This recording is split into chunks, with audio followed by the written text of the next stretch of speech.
Hi friends. நாம் மறந்த ஒரு விஷயத்த அமெரிக்காவில் பார்த்தீங்கன்னா இன்னுமே வந்து ஃபாலோ பண்ணிகிட்டு இருக்காங்க.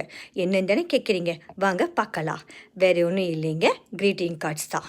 க்ரீட்டிங் கார்டு பார்த்தீங்கன்னா அமெரிக்காவில் வந்து மேக்ஸிமம் இங்கே இருக்க எல்லா ஸ்டோரியிலுமே வந்து பார்த்திங்கன்னா க்ரீட்டிங் கார்டு வந்து கிடைக்கும். 90 கிட்ஸாக இருந்தால் உங்களுக்கு தெரிஞ்சிருக்கும். நாமெல்லாம் வந்து இந்த பொங்கல் வாழ்த்து, தீபாவளி வாழ்த்தெல்லாம் பார்த்தீங்கன்னா க்ரீட்டிங் கார்டு மூலமாக தான் ஃப்ரெண்ட்ஸுக்கு, ரிலேட்டிவ்ஸுக்கெல்லாம் விஷ் பண்ணுவோம். இப்போ தான் வந்துட்டு வாட்ஸ்அப்பில் அப்புறம் ஃபேஸ்புக்லேயும் சொல்லி மெசேஜ் பண்ணிவிட்டு விட்டுடுறோம். ஆனால் அமெரிக்காவில் பார்த்தீங்களா இன்னுமே வந்து கார்ட்ஸ்லாம் வந்து கொடுத்துட்டு தான் இருக்காங்க.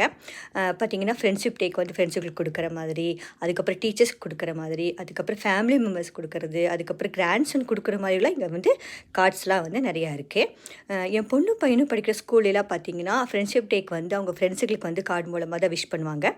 அதே போல் டீச்சர்ஸ்க்கு கூட டீச்சர்ஸ் டே கொடுப்பாங்க. அப்புறம் அப்ரிஷியேஷன் டேக்கெலாம் வந்து தேங்க்யூ கார்டெலாம் வந்து கொடுப்பாங்க. நீங்களும் வந்து இது போல் ஏதாவது விஷயத்த வந்து மிஸ் பண்ணுறீங்க அப்படின்னு சொன்னீங்கன்னா அதை வந்து கமெண்ட்டில் சொல்லுங்கள். பாய்.